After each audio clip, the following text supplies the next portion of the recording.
Afternoon, everyone. My name is Krish Swamy, and Balaji and I are here to talk to you about what is involved in building a world-class data science team. So, but before we get started, right, we are honored to be here on the Mariam Curie stage.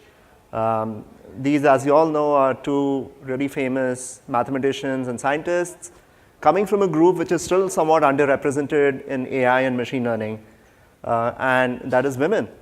Now, this issue is kind of deeply personal to me. I am the father of a 10-year-old girl. She's part of a STEM program in her school in this Bay Area.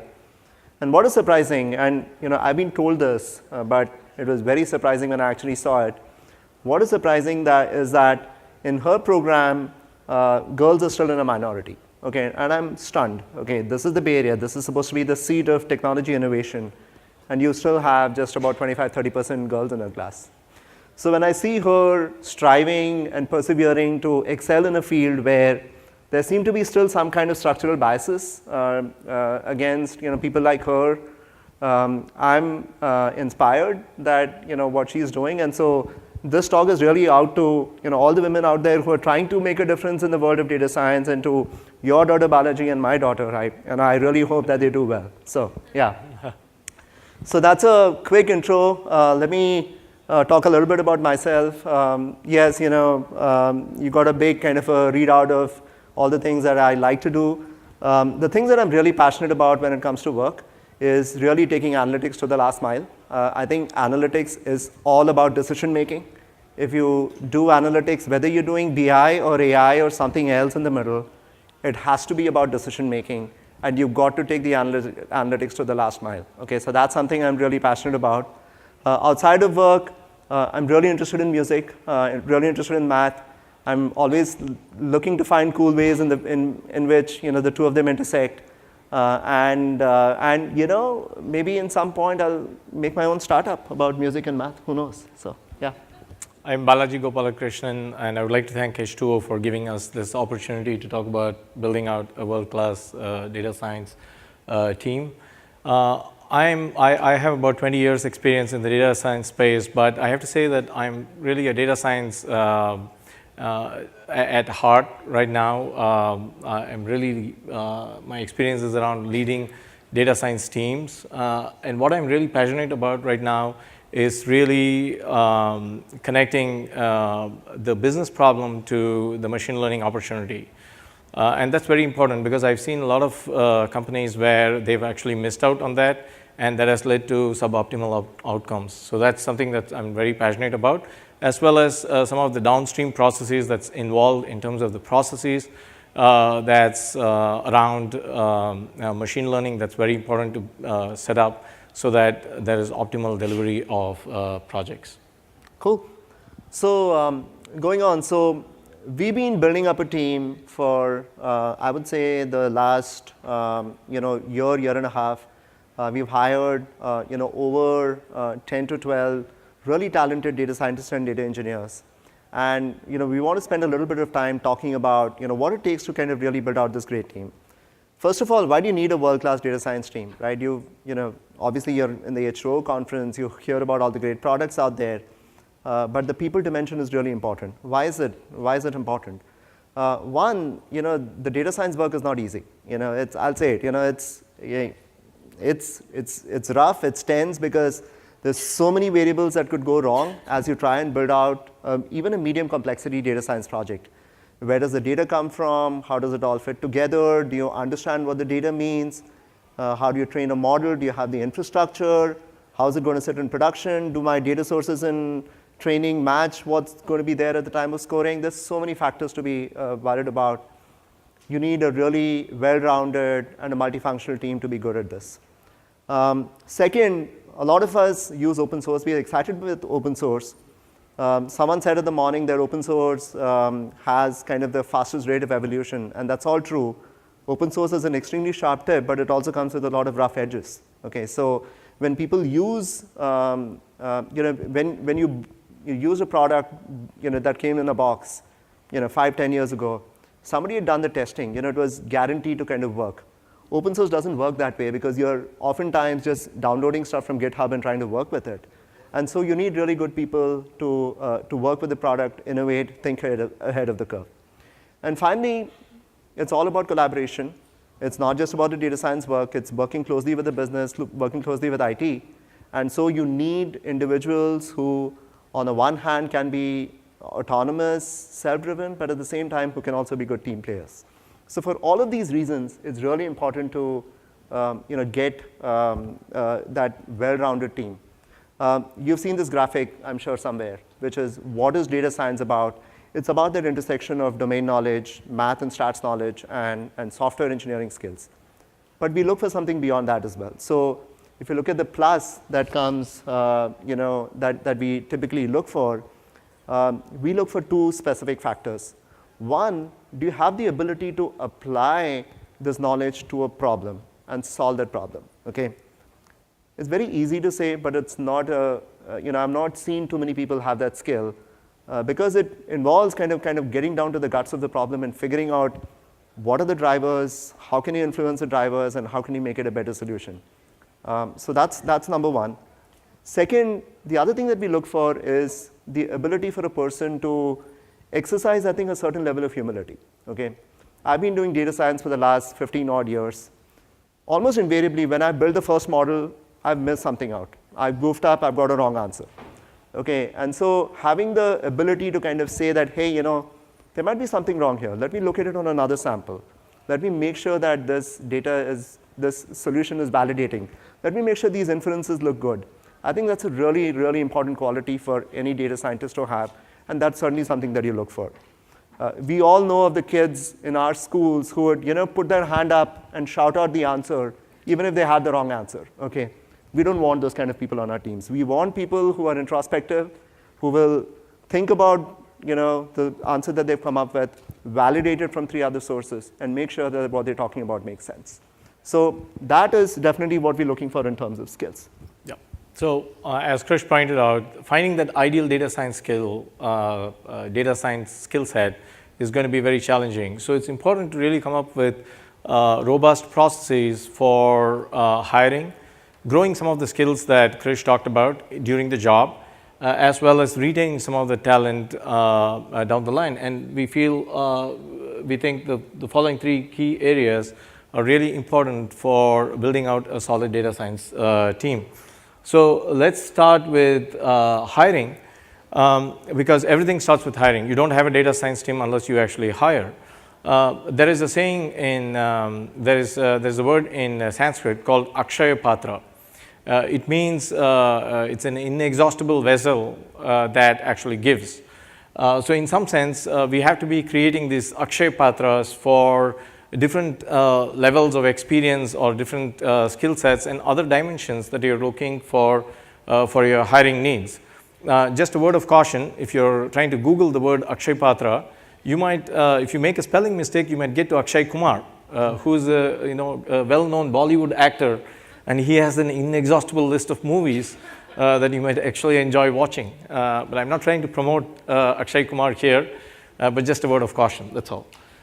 So in some sense, for junior talent or early talent, it's good to look at university partnerships. And this means you could actually give a research grant to a professor or other faculty members, or you can actually have a robust internship program for both masters as well as undergraduate students, and other such sponsorships. And what this really does is it allows the faculty members to sort of see if you're really having a serious data science function, and if you have a really high quality data science projects, and they will be willing to refer their best students to your company. So in that sense, you get not only a really good pipeline of talent, but you might actually get first dibs into some of their top talent as well. So it's a really good thing to develop university partnerships. And for experienced hires, obviously the clear mantra is network, network, and network. Use your networks as much as possible, and leverage them, and talk to your friends, and whoever. So beg, borrow, and steal for good talent.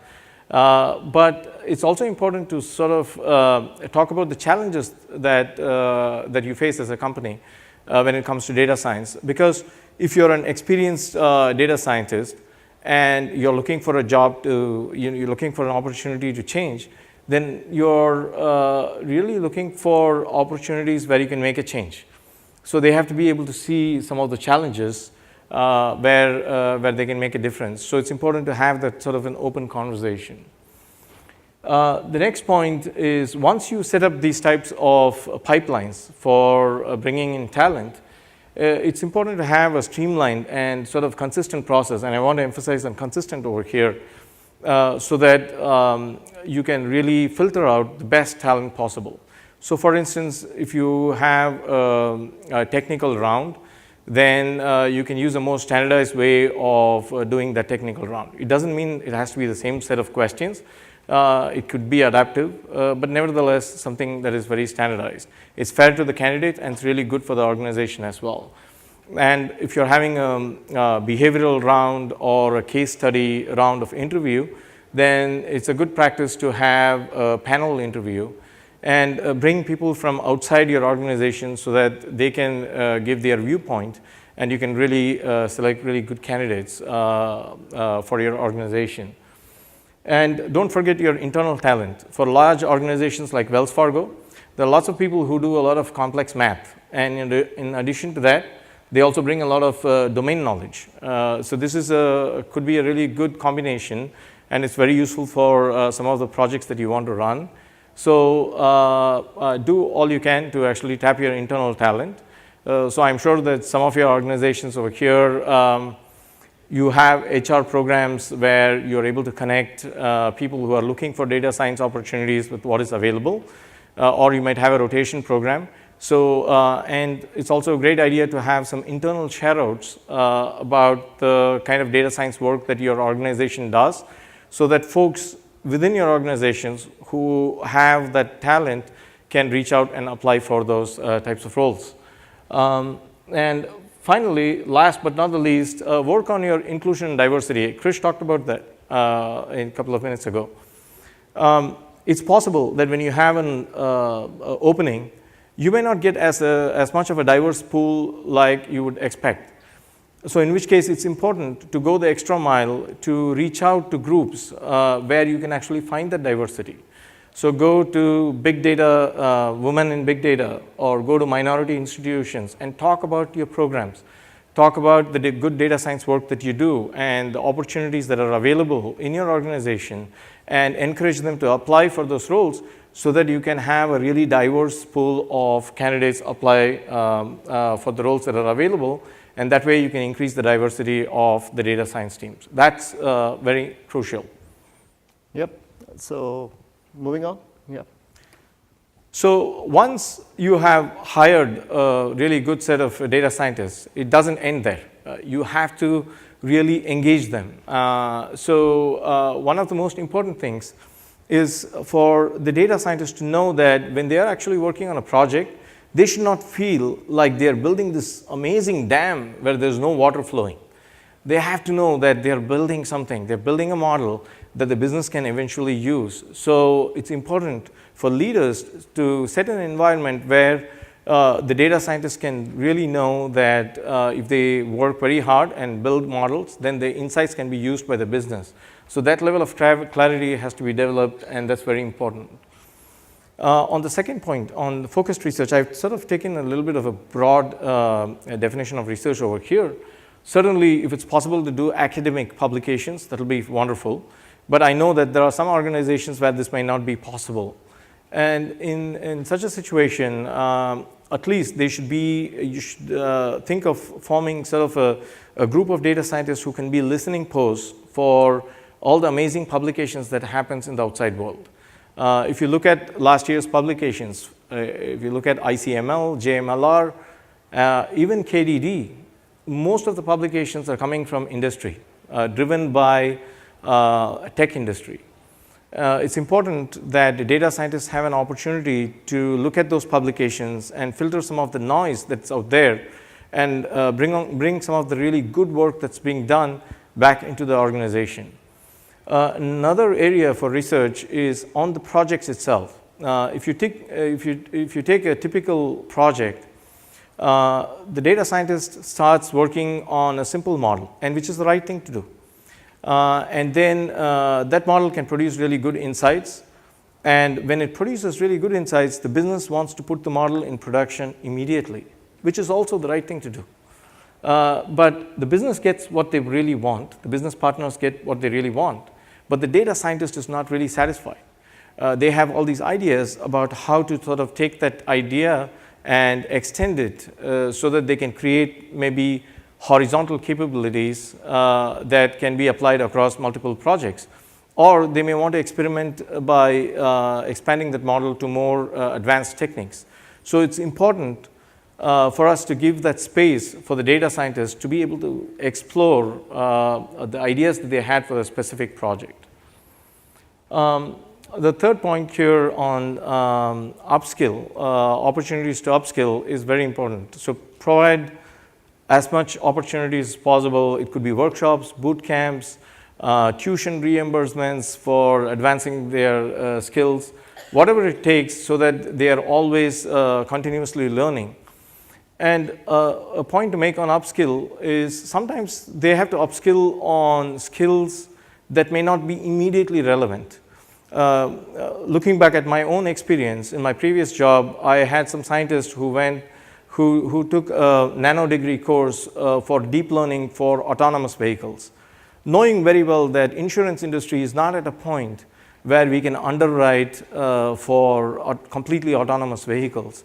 But it was important to actually give the training because they could use that knowledge to have a conversation with other folks in the insurance company who are talking about autonomous vehicles. So it's very important to sometimes upskill your data scientists even on skills that may not be immediately applicable. For instance, Mr. Kambati, who's CEO of H2O, talked about AI, learning AI. So the generative adversarial networks is a very good example. It is a model where you have two different networks, each one competing with the other to learn. So maybe your data scientists should upskill to that skill because that can be used for generating synthetic data and all kinds of things. So there are always opportunities to upskill that may not be immediately applicable, but still very useful. 2 minutes.